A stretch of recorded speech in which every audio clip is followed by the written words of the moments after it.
আসসালামু আলাইকুম ভিউয়ার্স, আপনারা কেমন আছেন? আল্লাহর অশেষ রহমতে আমি ভালো আছি। ভিডিওনা ব্লগে আপনাদেরকে অনেক অনেক শুভেচ্ছা এবং স্বাগত।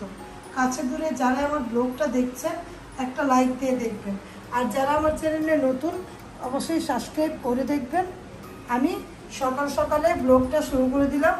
দেখুন, রাতে খেয়েছি আর আবারও দুটো পেঁপে এনেছিলাম, রাতে একটা খেয়েছি আর এখানে এটা রেখেছি।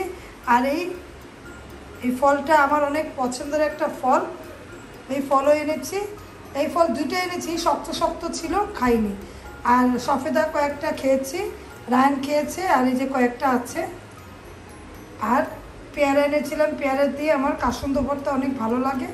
আর এখানে কাঁচা 200 টাকা কেজি কাঁচা আনলাম ভর্তা খাওয়ার জন্য। পাশে থেকে ভিডিও দেখুন। আজকের ভিডিওতে কী কী আছে, যদি ভালো লাগে লাইক কমেন্ট দিবেন, শেয়ার করবেন, সাথে থাকা বেল আইকনটা ক্লিক করে দেখবেন। দেখুন আমার নিজের হাতের গাছ, কত সুন্দর লাগে তাই না? আপনাদের মাঝে শেয়ার করছি। যদি আমার ব্লগটা ভালো লাগে অবশ্যই লাইক কমেন্ট দিয়ে দেখবেন, সাথে থাকা বেল আইকনটা ক্লিক করে দেখবেন। আমি ভিডিওনা ব্লগ থেকে বলছি ভিউয়ার্স,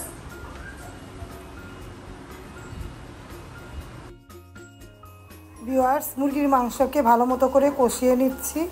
রান্নার জন্য আলু দিয়ে ঝোল রান্না করব, তার জন্য ভালো মতো করে মশলা দিয়ে কষিয়ে নিচ্ছি।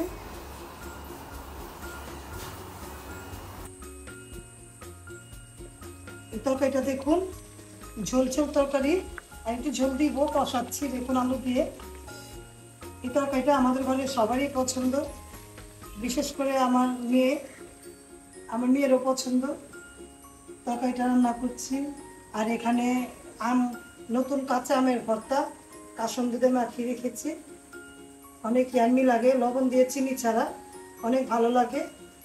আপনাদের মাঝে শেয়ার করলাম বানিয়ে। আর তরকারিটাও রান্না করলাম, কিন্তু আমি ঝোলও খেতে মন চাবে না, কারণ আমার মেয়েকে ছাড়া আমি তরকারিটা রান্না করছি, আমার ভালো লাগছে না। বেগুনের তরকারি ওর পছন্দ, তার জন্য আমি বেগুনের তরকারি রান্না বন্ধ করে দিছি। বেগুনের তরকারি কিন্তু আমার অনেক পছন্দ, আমার আর আমার মেয়ের। বেগুন দিয়ে মুরগি মাংস, মা আমি রিম্পি, মা তোমার জন্য আমি বেগুনের তরকারি তো আমি রান্না করতে পারবোই না, কিন্তু মুরগিটা তো সবাই রান্না করে, তো মনে একটু হালকা পাতলা করে যেভাবে করে একেবারে মনের মাধুর দিয়ে সবার জন্য রান্না করেছি এরকম, কিন্তু আমার মনটা চায় না। কিন্তু আমার ছেলেও বলেছে আলু দিয়ে ঝোল খাবে, তার জন্য ওর জন্য রান্না করছি। তোমার কথা মনে পড়ছে মা, তুমি যেখানেই থাকো ভালো থাকো, সুখে থাকো। আর এই আম ভর্তাটা তোমার কথা মনে করেছি। এই আম ভর্তাটা তুমি আমাকে কত ইয়াম্মি করে বানিয়ে দিতে, আমি মনে করলাম তোমার কথা প্রতি সময় মনে করি, প্রতি মুহূর্তে মনে করি তোমার কথা। মনে করেন ভোলার মতো না মা, তুমি আমার অন্তরে আছো, তুমি আমার চোখে চোখে আছো, তুমি আমার ভালোবাসাতে আছো, তুমি আমার সব জায়গার মধ্যে আছো। আমাদের ঘরের চারিদিকে সব ছোঁয়াতে তুমি আছো, ঠিক না? তুমি আমাদের প্রথম সন্তান, তুমি আমাকে প্রথম মা বলেছো, তারপর রায়ন বলেছে। তোমার জন্য অনেক ভালোবাসা। তরকারি রান্না করলে কি হবে, কিন্তু অন্তরের চাহিদাটা তোমার প্রতি, যে তোমাকে আমি বাইরে আগে দিতাম, এখন মনে করো তোমার পাপাকে দিতাম, তারপর তোমাকে, তারপর রায়নকে। এখন আমার ভালো লাগে না, কেমন জানি লাগে। তারপর রান্না করবো, বাঁচতে হলে তো খেতেই হবে, ঠিক না? তোমার জন্য অনেক দোয়া রইলো। ভিডিওর পাশে থাকেন, আপনারা দেখতে থাকেন, অবশ্যই আমার মেয়ের জন্য দোয়া করবেন। তাহলে এখনকার মতো রাখি।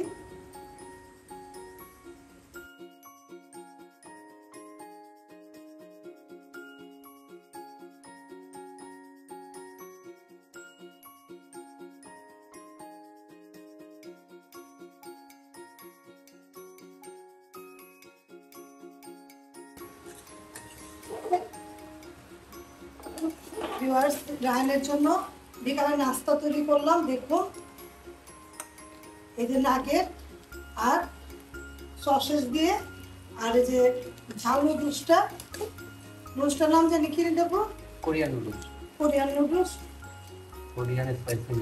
হ্যাঁ নুডলস। এটা রান্না করে দিলাম, রায়নের পছন্দ করে, তার জন্য বিকালে নাস্তা তৈরি করে ফেললাম, কেন বাচ্চা মানুষ তৈরি করতে হয়। নাগেট আর দিয়ে বানিয়েছি, অনেক মজা করে খায়। যতই অসুস্থ থাকি, ছেলেকে আমার নিজের হাতে তৈরি করে দিতে হয়। আপনারা দেখতে পেয়েছেন মুরগির মাংস, দেশি মুরগি দিয়ে আমি আলু দিয়ে ঝোল রান্না করছিলাম, করা হয়ে গিয়েছে। আর আমি এখন নুডলসটা বানিয়ে ফেললাম, গরম করে খাবে। কারণ বারে তো চুলার পাড়ে আসা যায় না রান্নাটা, আর এটা একসাথে একটু টুকটাক করলাম। এটা রেখে দিলে ও গরম গরম খেয়ে নেবে, ওভেনে গরম করে।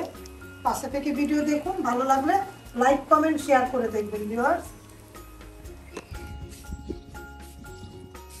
হাঁটা শেষ, হাঁটলাম পুরো 25 মিনিট, ছাদে বাতাস।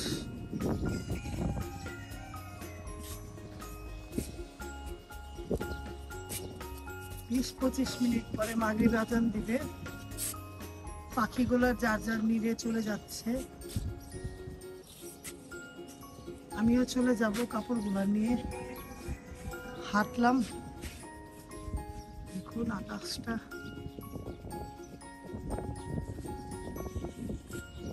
একটা বড় চিল দেখা যায়, অনেক বড় চিল।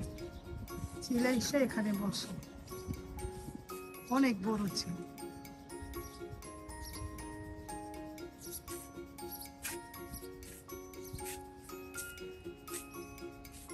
দূর থেকে দেখুন কালারিং ফুলগুলা, মাশাআল্লাহ কালারগুলো একেবারে হেভি কালার, একেবারে মেজেন্ডার মধ্যে সাদা, ভিতরে একটা ফোঁটা এরকম লাগে, আর্ট করা ফুলের মতো লাগে। আবার একটা টিয়া পাখি দেখলাম, টিয়া পাখিটা জোড়া মনে নাই, চির করে এখান থেকে এখানে যায়, এখান থেকে এখানে যায়, ওরা ভয় পাচ্ছে। আর লঞ্চের শব্দ, একটু পরে লঞ্চ ছেড়ে দিবে। আর এখানে দেখুন দুইটা অপরাজিত ফুল, পাতা নেই কিন্তু দুইটা ফুল ফুটে আছে। দেখেছেন কিভাবে শব্দ? লঞ্চে এখন ভয় লাগে, হঠাৎ করে ঝড় তুফান হয়।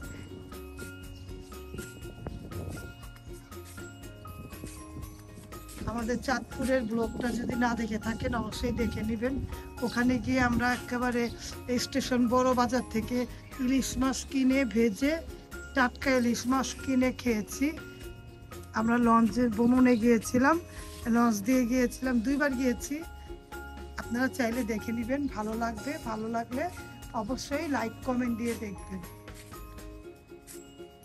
আমাদের ব্রাহ্মণবাড়িয়ার ট্যুরটাও দেখে নেবেন। অনেকদিন পরে আজকে একটু হাঁটলাম, কারণ পা ব্যথার জন্য এই কয়দিন হাঁটতে পারি না। এখন 25 মিনিট থেমে থেমে করে হাঁটলাম, নাহলে একটু বাইরে ছেলেকে নিয়ে যেতে পারিনি, কারণ আমি একটু অসুস্থ। 2বার করে ছ্যাঁক দিয়ে দিয়ে পা ফুলাটা কমিয়েছি। পাটা প্রচন্ড ব্যথা ছিল, এমন ব্যথাও যেমন মানে পা নাড়ালে ব্যথা করে, ওই সাথে একটা ফুলা যায়। কিন্তু একটু হাঁটতে পারি, সমস্যা হয় না। কিন্তু যদি বসে কোনো জায়গায় বসি না, পা ফুলে পানি এসে পড়ে। এটা বলেছে ব্যথার চোটে নিচের দিকে ফুলে যায়, ডাক্তার বলেছে। অ্যান্টিবায়োটিকগুলো দিয়েছে, অনেক অ্যান্টিবায়োটিক। 1 পিস অ্যান্টিবায়োটিকের দাম 60 টাকা, তাহলে 2 বেলা করে দিয়েছিল, পুরো 7 দিন খাচ্ছি। আরও 2-1 দিন হবে, তারপরে একটু ব্যথা কমেছে আলহামদুলিল্লাহ। যদি ব্যথা না কমে তাহলে হাড়ের ডাক্তারখানা যেতে বলেছিল। এখন তো ব্যথা একটু কম দেখে এখন যাব না হাড়ের ডাক্তারখানা। ব্যথা যদি না কমে তাহলে যাব। এই 25 মিনিট থেমে থেমে থেমে থেমে হাঁটলাম। মনে করেন 1 সপ্তাহ পরে হাঁটতে পারলাম। হাঁটতে গেলে পারি, কিন্তু ব্যথা ব্যথা লাগতো, তাই হাঁটিনি কতদিন। এখন আবার অনেক দিন পরে আজকে একটু হাঁটলাম, ভালো লাগলো। ডাক্তার যেহেতু বলেছে আমাকে দুপুরে সকালে 25 মিনিট আর বিকালে 25 মিনিট হাঁটতে, না হাঁটলে তো হবে না। আমাকে ডাক্তার যেভাবে বলেছে এভাবে চলতে হবে, খাওয়া দাওয়া এভাবে করতে হবে। আমি এভাবে করে খাওয়া দাওয়া করি। আমি কি কি খাই, হালকা পাতলা যেগুলা ডাক্তার লিখে দিয়েছে ওইভাবেই আমি খাওয়া দাওয়া করি। ডাক্তারের সাজেশন অনুযায়ী চলি, ডাক্তার যেভাবে বলে ওইভাবেই চলাফেরা করি। পায়ের ব্যথার জন্য দোয়া করবেন যাতে পুরোপুরি কমে যায়। 80% ব্যথা চলে গিয়েছে, এখন অল্প একটু আছে। ওইটা যদি কমে যায় তাহলে হাড়ের ডাক্তারখানা যেতে হবে না। অ্যান্টিবায়োটিকগুলো অনেক ভালো, যেমন তুলতুল জায়গাটা একটু শক্ত হয়ে হচ্ছে, আর ব্যথাটাও কমছে। বসে থাকলে এখন পা ফুলে না। দেখুন বিয়ে বাড়িটা রাতে বেশি ভালো লাগবে। বিয়ে বাড়ি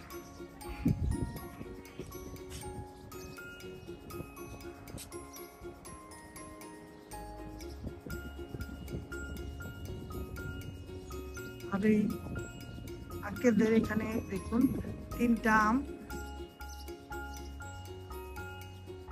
আছে, বেশি হয়নি, 3টা।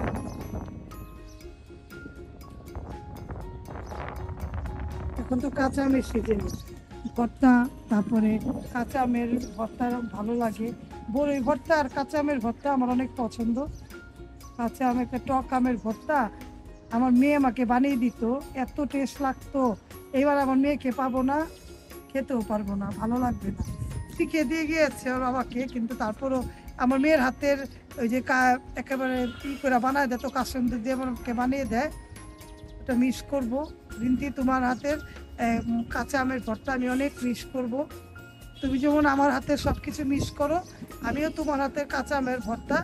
আমি কিন্তু অনেক রকম ভর্তা বানাই, কিন্তু তারপরও আমার অনেক অনেক জিনিস কি আমার নিজের হাতে ভালো লাগে না। আমার মার হাতেরটা, আমার করলা ভাজি দিয়ে চিংড়ি মাছ অনেক পছন্দ, ইলিশ মাছ দিয়ে বেগুন দিয়ে অনেক পছন্দ। তারপর আমার মেয়ের হাতের কাঁচা আমের ভর্তা অনেক পছন্দ। আমি অনেক মিস করবো এবার আমার মেয়েকে। আমার মেয়ের জন্য দোয়া করবেন, ও যাতে ভালো থাকে, সুস্থ থাকে, হাজবেন্ডের সাথে মিলেমিশে থাকতে পারে। আর আমাদের জন্য দোয়া করবেন, আমাদের পাশে থাকবেন। আমি ব্লগটা আজকের মতো শেষ করে দিব। যদি আমার ব্লগটা ভালো লাগে অবশ্যই লাইক, কমেন্ট, শেয়ার করে দিবেন। সাথে থাকা বেল আইকনটা ক্লিক করে দেখবেন। আপনারা আমাদের জন্য দোয়া করবেন, আমাদের পাশে থাকবেন। 2টা চ্যানেল, একটা রিমনা হোমস্টাইল ফুড ব্লগ আর একটা বিডি রিমনা ব্লগ, 2টা চ্যানেলের পাশেই থাকবেন। প্রতি মঙ্গলবার আমি রান্নার চ্যানেলের ব্লগ দিই, আর প্রতিদিনই আমি বিডি রিমনা ব্লগ দেখাই, আর শুক্রবার দিন শর্টস দিই। আপনারা অবশ্যই আমাদের পাশে থাকবেন। তাহলে আজকের মতো বিদায়। দেখুন বাতিগুলা কিভাবে পানির মধ্যে একেবারে জল করছে, এ দিয়ে আমি ব্লগটা শেষ করে দিলাম। আল্লাহ হাফেজ, আসসালামু আলাইকুম।